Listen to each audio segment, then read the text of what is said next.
Good evening. I hope everybody's doing well. Tonight I'll be talking about Fred and Rose West. Now Fred West used to actually drive an ice cream van in the area of Castlemilk in Glasgow in the 60s, and what happened was he ran over, and I think the young person passed away and he disappeared. But that's when things start to move, because it's all conflicting stories. People remember what they want to remember. But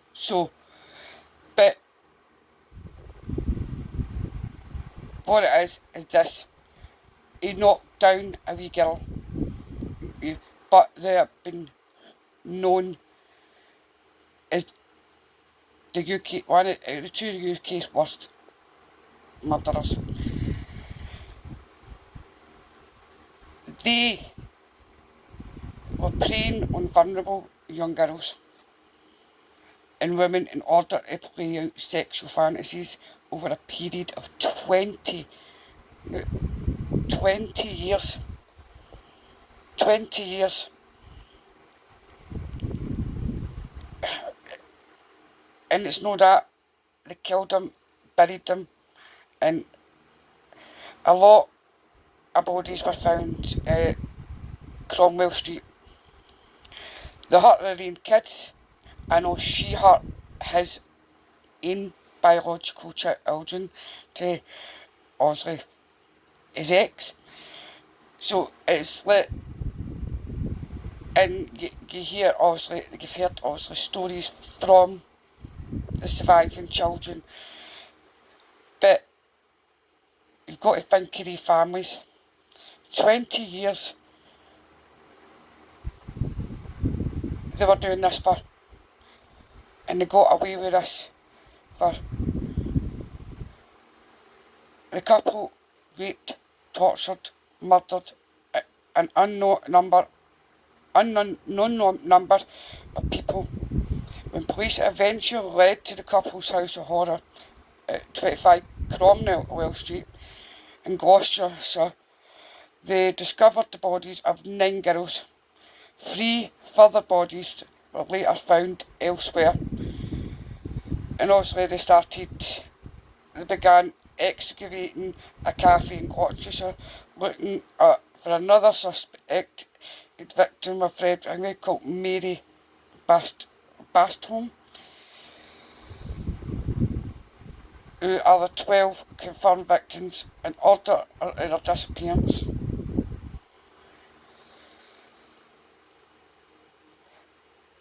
There was an 18-year-old called Anne McFall, who was a nanny of Fred West's children from his first marriage. Also, I will not name, well, probably better naming the wife. I think her name was Rena Costello. I'm not sure if she was a victim, but I think he murdered her as well, if I remember rightly.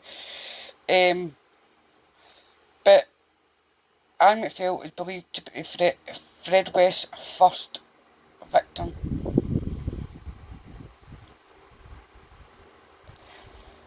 After leaving school, she worked in a knitwear factory in Glasgow in 1966. This is where he stayed, in the area of Glasgow at that time.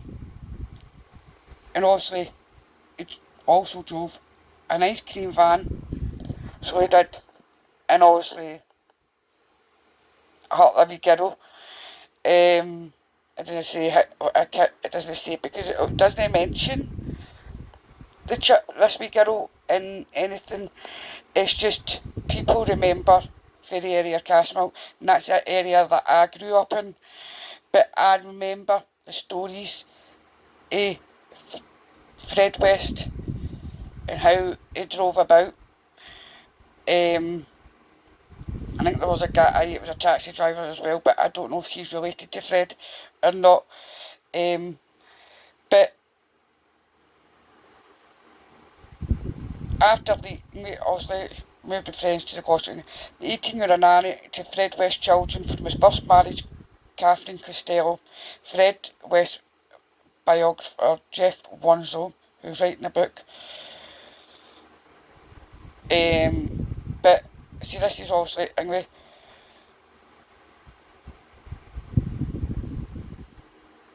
This was Catherine Costello was born in Scotland, so it was right.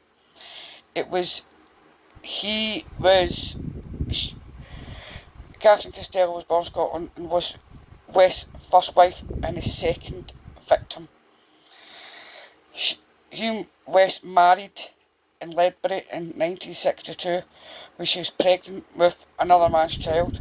She gave birth to Charmaine in 1963. Obviously, Crafton was more than a match for Fred, and the couple went on to have another child, Anne-Marie, a year later. It was described as a tough and manipulative woman. She left West in '69, and reports of violence and sexual abuse from friends and family lost contact with her in 1971. The 26-year-old's remains were found in that field in Kempley, close to where Anne McFall was buried.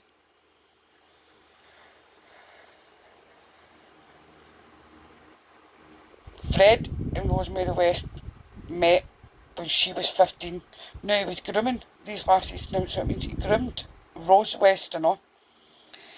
And married 3 years later, so she was 18, so she was 18 in 1972, were jointly charged with the murders of the following 10. Charmaine West was his own daughter, his own flesh and blood.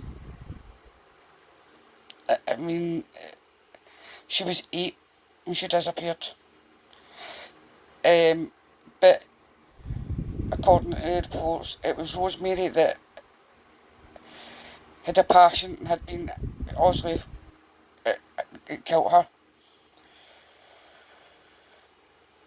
Obviously, it was Rose West that had murdered her while Fred was actually in prison for the theft of car tire and vehicle tax disc.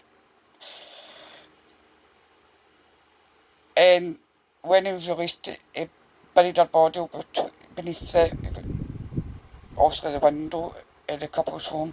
Obviously, keep his daughter close. Then there was Linda Gough. Linda lived in Gloucester with her family. She attended a local primary school and then enrolled in a private school on Midland Road. Obviously, she worked as a seamstress and became friendly with lodgers at the West's home. And it really, she had sex with some of them. And obviously, she was very naive. And the 19-year-old vanished in April 1973. Another victim, Rose and Fred West. Now, there was Caroline Cooper, no Copper. She was known as Kaz and was born in Bedfordshire, and later she stayed in Worcester. I do apologise, but anyway, I'm not great at pronouncing some people's names, or anyway, I try my best. I mean, some of these names are like, right. But at the time of her disappearance in November 1973, she was staying at the Pinecones Children's Home. She'd been given permission to spend the weekend with her grandmother and disappeared after boarding a bus back to the home following a night out on the 10th of November. And obviously, it was another body found at Cromwell Street. Then there was Lucy Parrington. She was born in St Albans and moved to Bishop's Cleeve. She was a clever woman, went to university, and on the 20th of December 1973, obviously, she returned home for Christmas, and the 1-year-old disappeared 2 days later after leaving a friend's house. So, obviously it's reported that the West picked her up while she was waiting for the bus, and obviously was never seen again. Obviously, sadly never seen again. There's Teresa. This one is Segen Taylor. Was born in Switzerland. She was a student at London. She'd left, obviously, school at the age of 16, and obviously then continued her studies for a diploma or secretary. Is clever. These people were clever young ladies, and they targeted these people. I just see her, they had to have them. It was absolutely vile. She believed she came to England in the early 70s, obviously, anyway, obviously continue her studies, and also she worked in the barber shop in the Swiss Centre in Leicester. She was described as petite with blondish kind of moussy hair. It was all just kind of curly. She disappeared in Easter 1974. Obviously, she went to go somewhere out hitchhiking to Ireland to visit a friend who was a priest and never obviously made it. So, Charlotte A. Hubbard was 15, was the youngest of the victims we found. But if you think about it, his daughter was the youngest, she was 8. But then obviously, I think the first one was obviously the one that killed in Castlemilk. But it doesn't say any age. And I can't remember because obviously that's so long ago. Because I was also trying to look that up, but it doesn't say any age. It just said she was angry. He got her like under the wheel of the car and ran her over. So these people were not your friendly next door neighbours. They were vile people.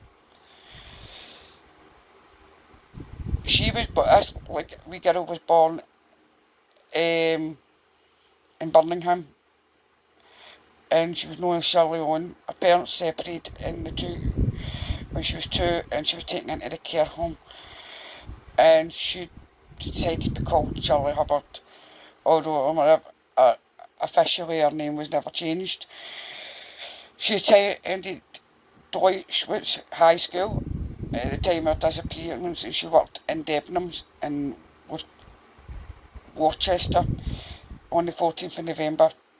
There was Jeanette, this is going to be a long video, guys. Jeanette Mott was born in 1957, that's the same year as my mother was born, and went to school in Gloucester, leaving to take up a number of jobs, and she was 18, and obviously that's it. Another one, her body was found. Shirley Ann Robinson was born in Leicester, and lived in both Germany and West Midlands. She actually stayed with Fred, she lodged she was with him, and became Fred Lover. And she said that Rose obviously must have thought she was a replacement, and obviously decided to tell Fred, right, it's time for her to go. Another young lady, Alison Chambers, 16 years old. Heather West. Heather West was the first Fred and Rose West born. She was 16 when she was murdered. as I'm saying, they didn't just murder people not related to them, they murdered some of their own.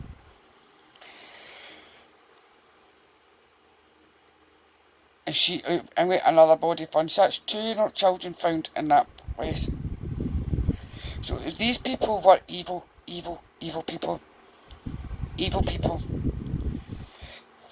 When they were arrested,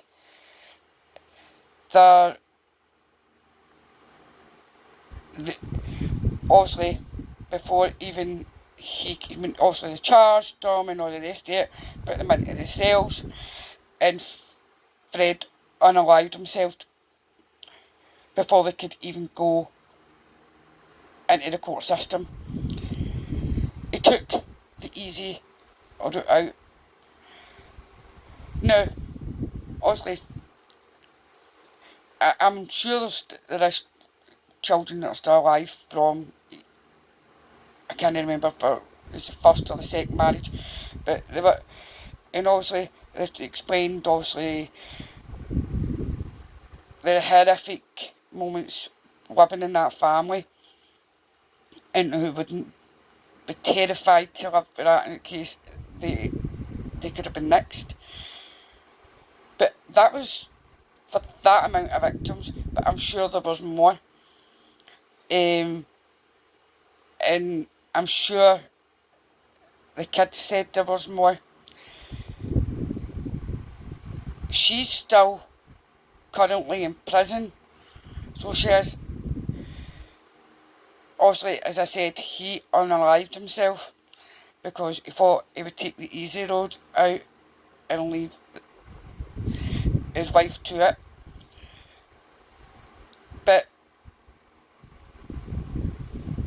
she'll never see the light of day. Never see the light of day. What they did to the young people was disgusting. That first one in Castlemilk, as I said, I remember the stories growing up in Castlemilk. I can't remember what age the wee girl was. I know it was in Downcraig. It was obviously the ice cream van, and he worked with a guy called Jamie. And obviously, but as I said, it was a long time ago. There's only, I'm 48 now, so you get to an age you remember so much, you know. And not a lot of people that I've grew up with are people that are older. They're no longer with us, unfortunately, to tell you more. Because I swear I'm telling you, this is what I love staying about my family for, because it didn't tell you stories just about their life. There's told you stories about everything, you know. So you learn a lot. So it's good. So you end up learning so much. But yeah, they are the UK's worst couple killers. And Fred definitely isn't in heaven. And Rose wouldn't be going the same way either. She's in the jail, in the women's prison. It'll be somewhere in England because it's not here in Scotland. But my heart goes out to every one of the victims' families, even their own kids that are still alive. So let's remember the victims. Everybody I just mentioned. I know this is a bit of a longer video, guys, right? But with so many victims, there's so many names, and I know there is more. And I think the police at that time thought there was more, and the children mentioned more. Well, they were obviously adults at the time, they obviously spoke about it. So, because obviously you'd be terrified as a child growing up in that sort of family. But what's your thoughts about Fred and Rose West? Leave your comments in the comment section below. Send in love and light, and stay safe and keep your children close. Good night.